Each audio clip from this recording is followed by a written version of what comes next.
Hello everyone, I'm Joyce El-Khoury, and it's my great pleasure to be your host this evening for the 20th anniversary edition of the Opera Canada Awards, also known as the Rubies.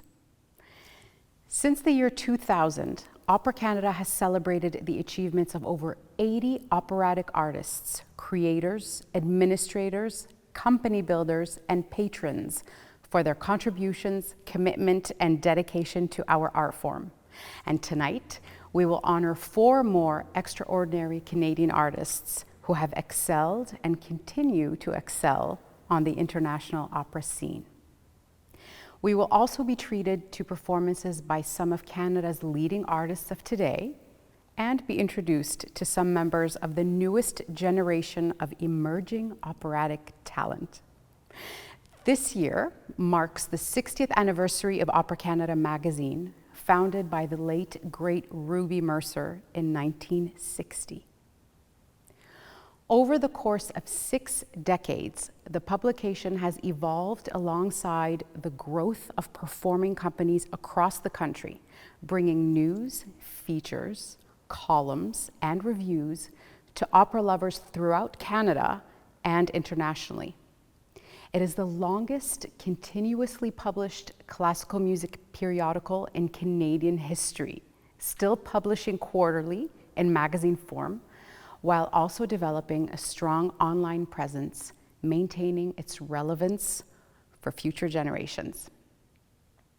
Alongside this institutional growth, we've witnessed the outstanding development of Canadian artists. Singers, conductors, stage directors, designers, composers, librettists, administrators, and production workers have all evolved in this country at a truly exceptional rate. The Canadian opera scene is internationally respected for its excellence in training and performance, and Opera Canada has always been there to tell our stories. It truly is the beating heart of our industry.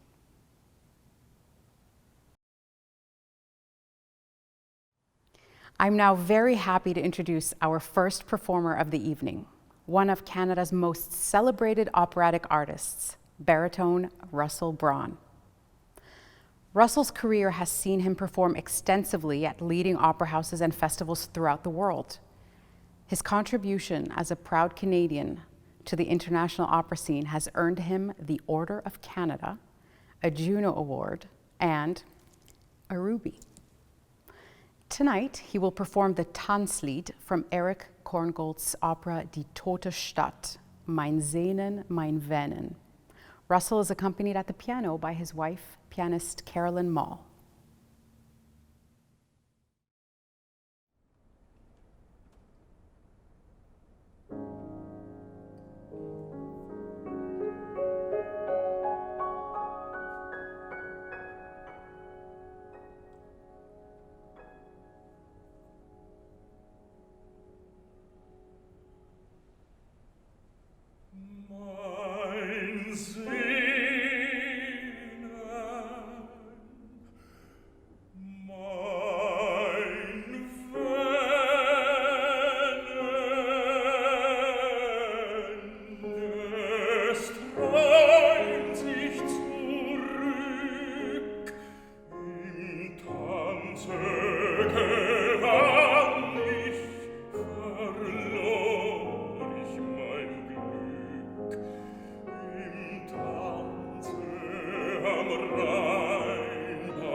Thank you, Russell and Carolyn. So now the time has come to announce the first of 2020's Ruby recipients, tenor Michael Schade. Please welcome one of Canada's iconic artists, recipient of the Order of Canada and Ruby honoree, tenor Ben Heppner, to present a short profile of Michael's celebrated career and the path which led him to international stardom. Well, thank you, Joyce. I'm thrilled to participate this evening in this auspicious and rather unique edition of the Opera Canada Awards. It's the 20th anniversary of the Rubies. Back in 1960, Ruby Mercer had a vision. She wanted Opera Canada to communicate to artists, workers, and students in the field, as well as to opera lovers and patrons all across our country. The magazine should contain news, reviews, and opinions about Canada's opera companies and artists. Everyone would have a home in the pages and online resources of Opera Canada. And tonight, it's my very pleasant task to profile a talented quartet of honorees for 2020. And what a class it is. Our 4 Ruby recipients are a very versatile group indeed. Singers, conductors, artistic leaders, professors, and mentors. So, let's get to it.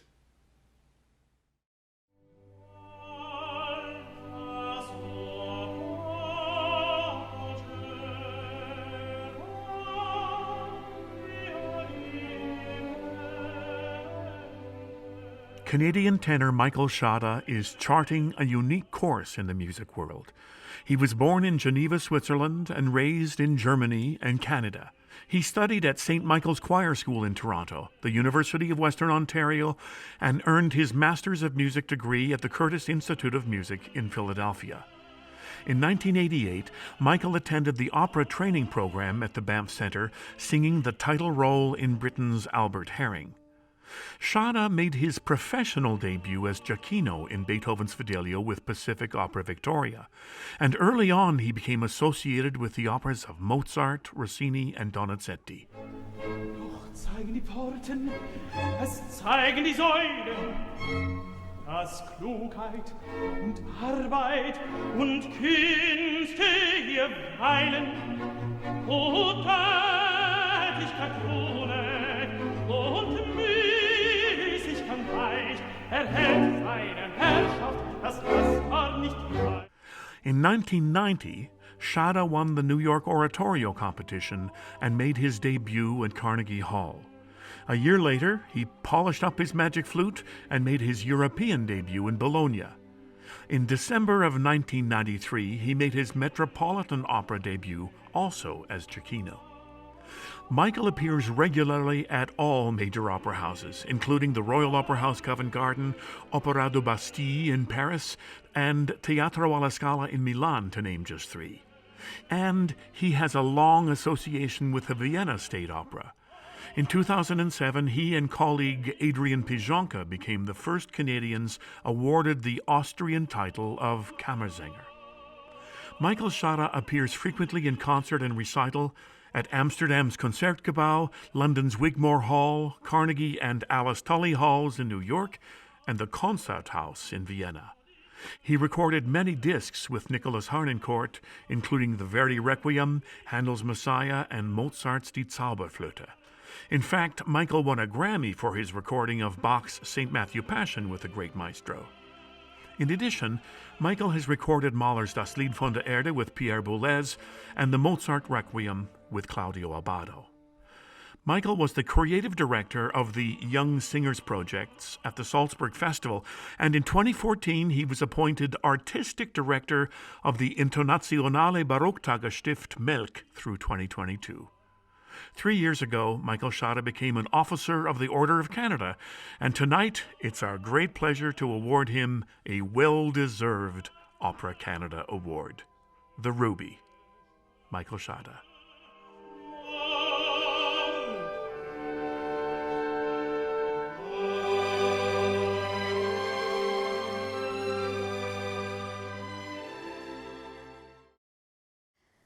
And now, from Vienna, Austria, I welcome tonight's first 2020 honoree of the Opera Canada Ruby Award, Michael Schade.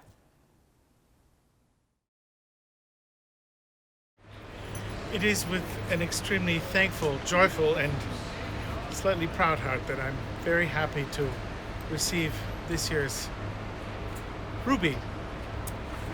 I was lucky enough to meet the great Ruby, and all I can tell you is she was a great, great lady.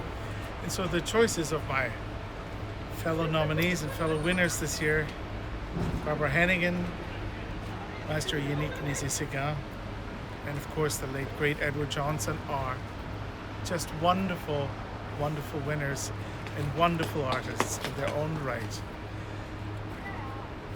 I don't even know where to begin to say thank you. Timothy Verdon, 1988, who took a chance on me to do Fidelio in Victoria, Pacific Opera Victoria, February 1988. It was an amazing time. Thank you for that. Thank you to David Spears, to Opera Canada, to Wendy Nielsen.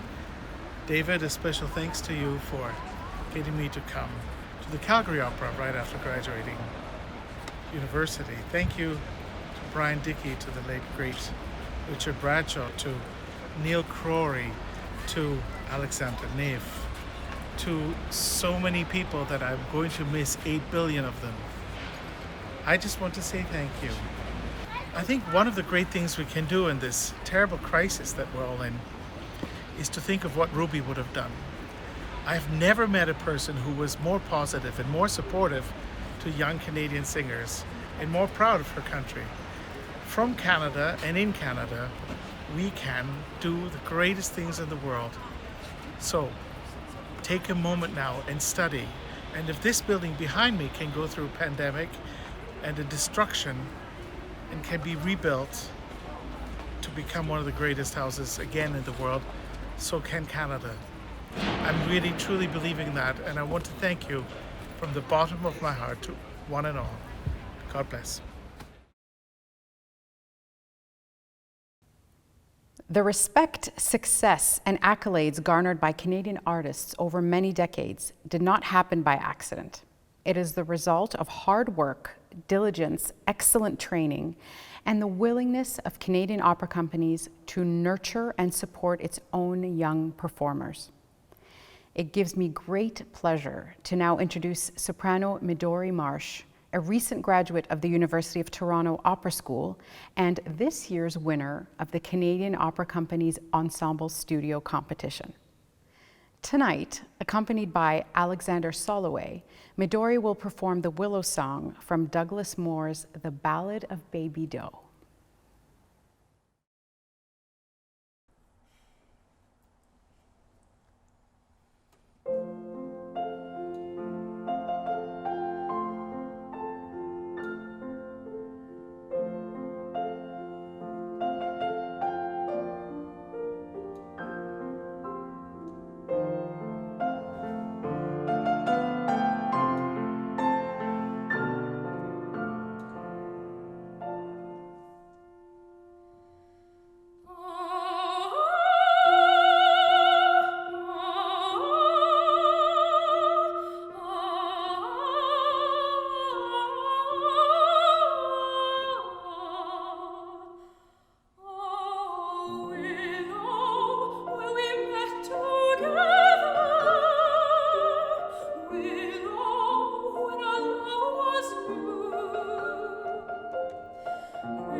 Thank you, Midori and Alex.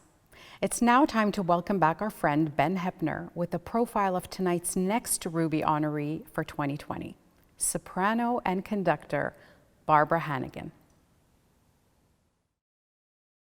Through his fingers like grains of sand, and one little star fell alone. Canadian soprano and conductor Barbara Hannigan is a musical phenomenon. She was born in Waverley, Nova Scotia, and earned her master's degree from the University of Toronto. She continued studies at the Banff Centre for the Arts and Creativity, the Steens Institute at the Ravinia Festival, and the Royal Conservatory of The Hague. Barbara's interest in contemporary music started young. At 17, she sang her first world premiere, and since then she's racked up more than 85 world premieres. Her collaborators include the who's who of composers, Boulez, Ligeti, and Stockhausen, among many others. Highlight performances include Lulu at La Monnaie in Brussels, Die Soldaten at the Bavarian State Opera, and Pélias et Mélisande at the festival in Aix-en-Provence.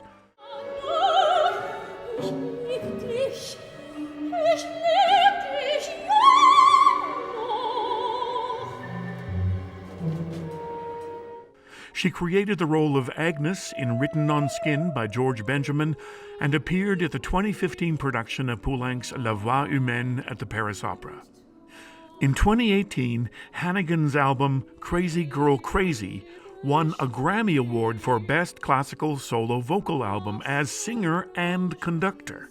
She sang Brett Dean's Hamlet at Glyndebourne, George Benjamin's Lessons in Love and Violence at the Royal Opera House Covent Garden, and Berenice by Michael Jarel at the Paris Opera. 2 years ago, Barbara Hannigan was artist-in-residence at the Aldeburgh Festival. Last season, she became principal guest conductor at the Gothenburg Symphony in Sweden, and her conducting engagements this season include performances with the London Symphony Orchestra, Munich Philharmonic, Cleveland Orchestra, and the Toronto Symphony, and I'm just giving you half of her credits. Hannigan premiered the role of Gerda in The Snow Queen by Hans Abramson, and next season she'll sing and conduct the world premiere of Gerald Barry's Salome. Now, that's multitasking at its finest. In 2017, Barbara Hannigan created Equilibrium, an initiative where leading artists mentor young professional musicians. She's been Singer of the Year in Opernwelt magazine and became a member of the Order of Canada. And tonight, we add yet another honor to her copious collection of awards, the Ruby from Opera Canada. Ladies and gentlemen, Barbara Hannigan.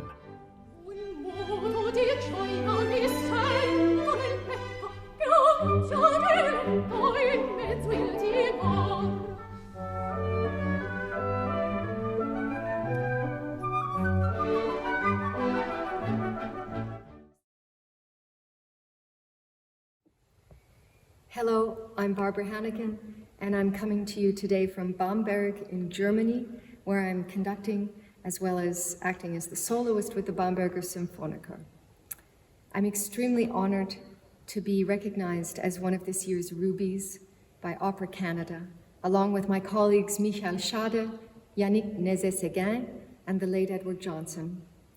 Together we represent several perspectives of what it means to be involved in opera, covering the aspects of singing, conducting, leadership, innovation, management, and mentorship. We are all multitaskers, and through our great love of this art form, we are able to use our training and our gifts to contribute to society. For artists are an integral part of society. We have been training as musicians since our childhood. We are highly skilled workers, and yes, it's really work, and we provide something beyond entertainment. We offer models for how to interact with one another, how to listen, how to collaborate in the creation of new works, how to create new productions and resurrect old ones. Through the stories we tell, through classical music, we can confront political issues, history, philosophy, and injustice. The art form of opera is, like the music itself, larger than life. To bring just one main stage production together requires years of planning, months of rehearsal, all of it including orchestral musicians, singers as soloists and chorus, technical staff, costume, wig makers, set builders, stage management, conductor, director, as well as all the management of the opera house that keep the structure running. And then we have our audiences, our patrons, our critics, and as well publications like Opera Canada magazine, who are devoted to the art form and bring awareness to audiences and support to us all. I remember arriving in Toronto in 1998 from Waverley, Nova Scotia. I was 17 years old. I went into the studio of Mary Morrison in the Edward Johnson building at 80 Queen's Park Crescent, and I auditioned for her. The moment that she accepted me as her student changed my life. I think everyone has had a moment along their path like this, where there is a distilling of purpose and where energy galvanizes into a driving force. All those years I lived in Toronto, attending as many performances as I could. I was out every night, listening to chamber music, the TSO, the COC, modern music, early music, jazz. My student years at U of T were a beloved experience. It was so exciting for a young woman from Waverley to see Wozzeck, Erwartung, Bluebeard's Castle at the COC, to sing in the chorus of U of T's production of Patience, to attend and later become a performer with opera in concert, to be a guest artist with the COC Ensemble, with Opera Atelier, and then later to continue my training at Orford, in Banff, and then in Europe. I hope that my efforts through creating the Young Artist Mentoring Initiative Equilibrium, as well as creating Momentum, which is a new initiative involving more than 100 international leading artists who have pledged to share the main stage with their younger professional colleagues. Something so much needed during this pandemic time when so few concerts are actually happening. I hope that these efforts are in some way beginning to pay back the extraordinary generosity I have received. Thank you for honoring me in this way. Bravo to Opera Canada, to Opera in Canada, and to Canadian artists worldwide.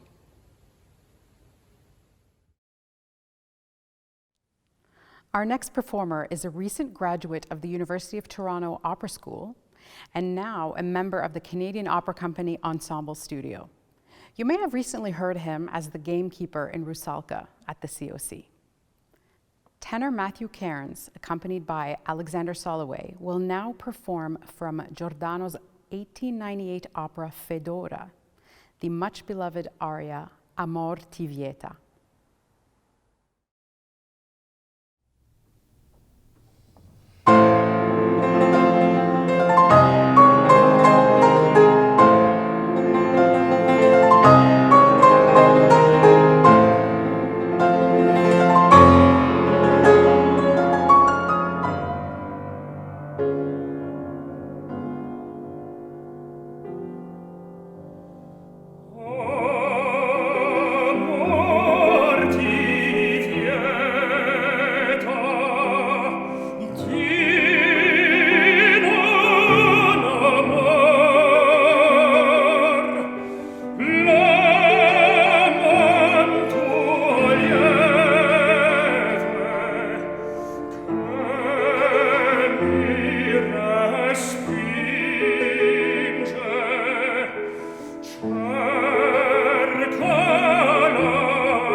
Thank you, Matthew and Alex. Canada's reputation for producing world-class artists has existed for well over a century, and last year, the Board of Opera Canada decided to add a posthumous award to each year's Rubies gala. Last year, our inaugural honoree was renowned soprano Emma Albani. This year's posthumous honoree was no less celebrated and achieved his acclaim and recognition in two very distinct roles within the business. Here again is Ben Heppner to tell us the amazing story of the extraordinary Edward Johnson.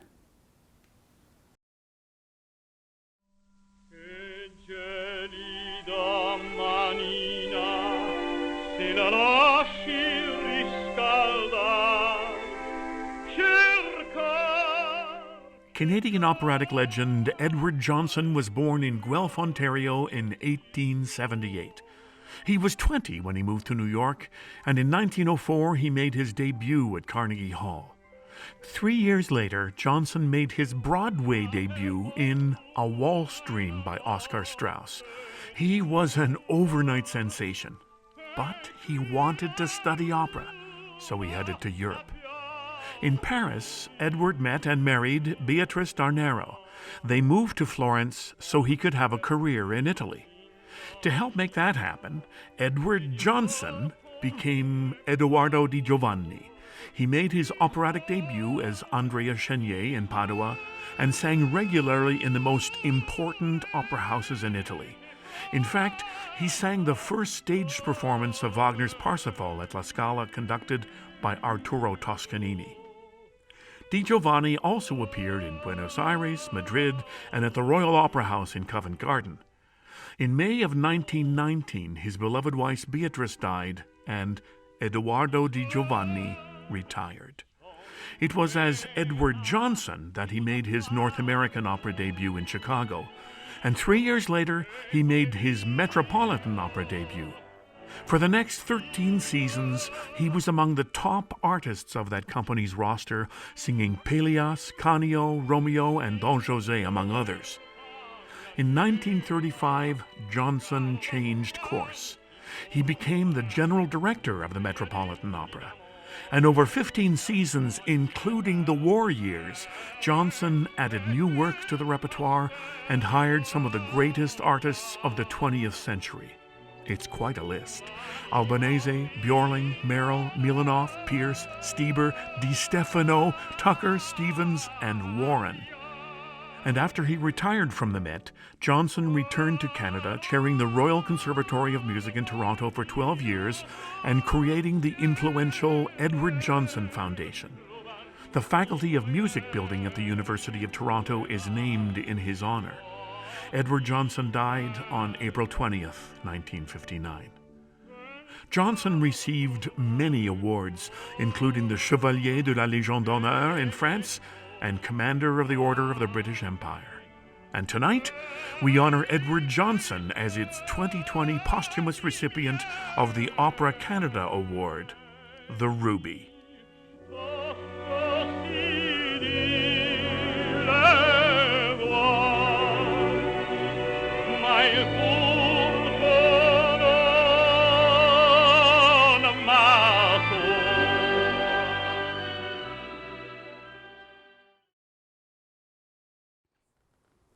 Our next singer trained at the Metropolitan Opera's Lindemann Young Artist Program, San Francisco Opera's Marilla Program, and the Canadian Opera Company's Ensemble Studio.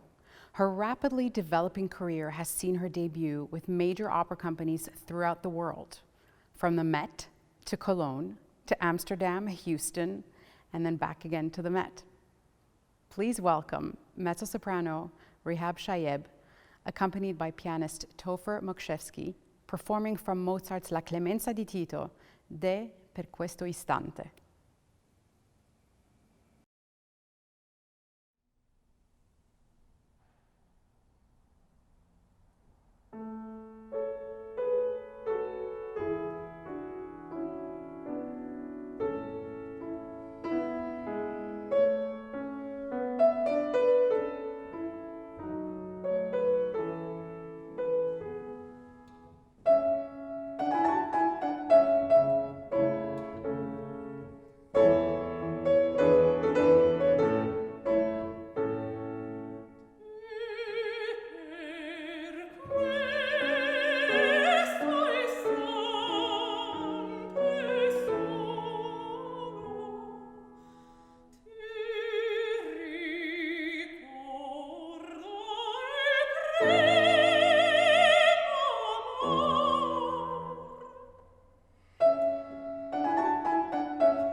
Thank you, Rihab and Topher.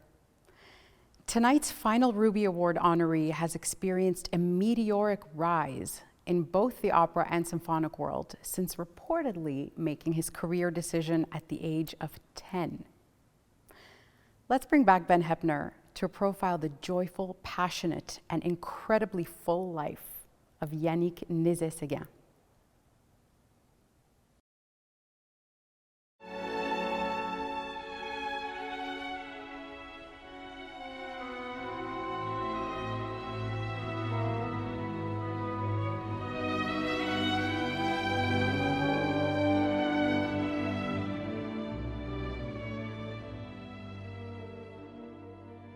Canadian conductor Yannick Nézet-Séguin began his ascent to the top of the music world early, at age 5, with piano lessons. And when he was 10, he decided to become a conductor. He studied at the Conservatoire de Musique du Québec and Westminster College in Princeton, and then at 19, Yannick met the great Italian conductor Carlo Maria Giulini. He ended up auditing his rehearsals and concerts for a year. The next year, Nézet-Seguin founded his own orchestra, La Chapelle de Marial, and in 1998 he took on the task of chorus master and assistant conductor at l'Opéra de Marial. In 2002, Yannick took over as music director of the Orchestre Metropolitan de Marial, and even now he returns to work with the orchestra. He calls it a lifetime commitment. Yannick was principal conductor of the Rotterdam Philharmonic Orchestra for 10 years and is now an honorary conductor with the band. Rumors have it that he likes tulips, Dutch cheese, and salty licorice. 2012 was a big year for the maestro. He became music director of the Philadelphia Orchestra. He follows in the footsteps of Stokowski, Ormandy, Muti, and Zavalish. And just this year, under his leadership, the ensemble was named Orchestra of the Year by Gramophone magazine. 11 years ago, Nézet-Seguin made his debut with New York's Metropolitan Opera. And over the next number of seasons, he conducted Don Carlo, La Traviata, The Flying Dutchman, Rusalka, Faust, and Otello. And in 2016, Yannick was named the Met's permanent music director. And just 2 years ago, he began his tenure at the hallowed Temple of Song. Yannick Nézet-Seguin is a giant on the podium, one of the most talented, dynamic, and charismatic personalities in classical music. It's a great honor to name him one of this year's winners of Opera Canada's award, the Ruby. Ladies and gentlemen, give a big Zoom cheer for Yannick Nézet-Seguin.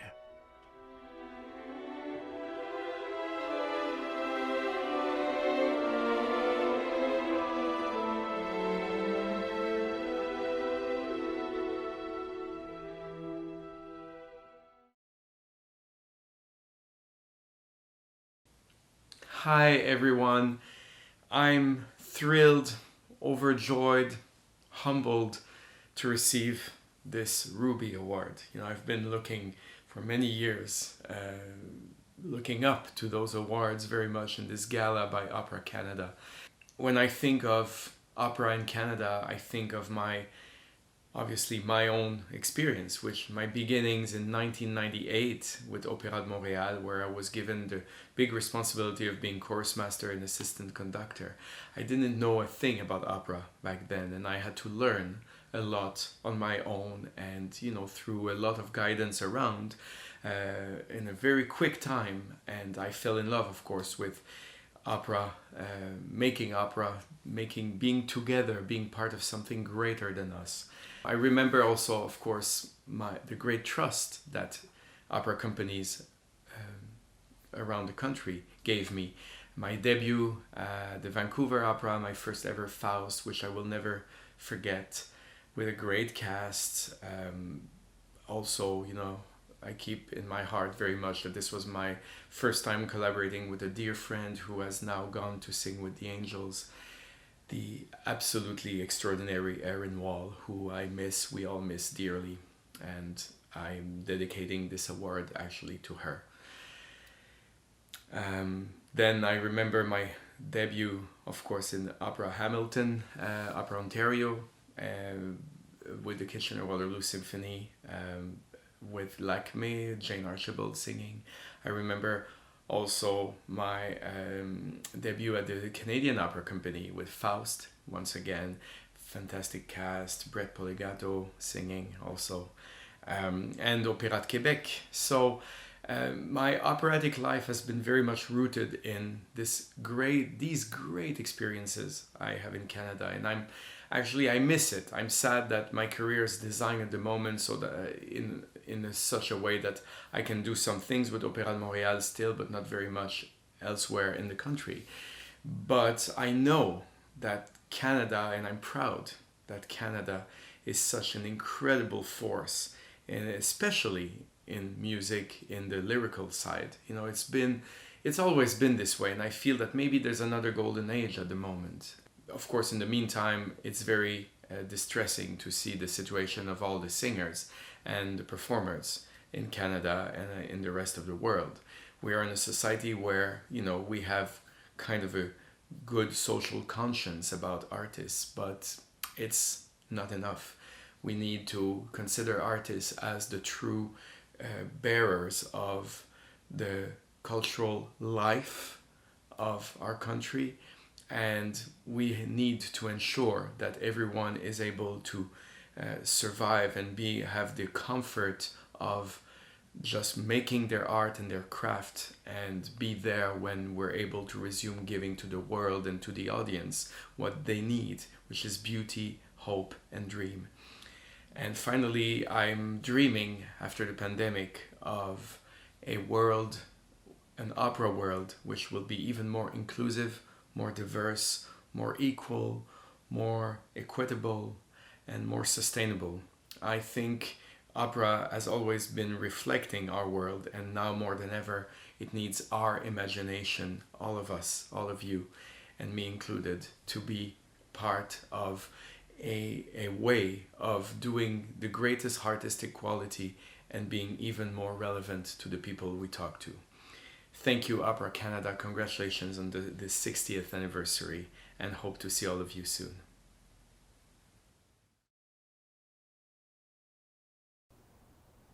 So, ladies and gentlemen, thank you so much for joining us tonight for our very unique Opera Canada Awards. I hope you have enjoyed and been inspired by the artists and honorees who have graced our stage this evening. We want to say a special thank you to our event sponsor, BMO, and to Nada Ristich, who has made that support possible. It's been a very unusual year in every way, and everyone at Opera Canada would like to express their appreciation for the continued participation of sponsors, donors, and subscribers in supporting our mandate. We look forward to the day when we will all meet again in person, in the Opera House, or wherever music and all arts are expressed with spontaneity and passion. Hopefully that time is not far off. Thank you for being with us tonight. Be well and be safe. Good night.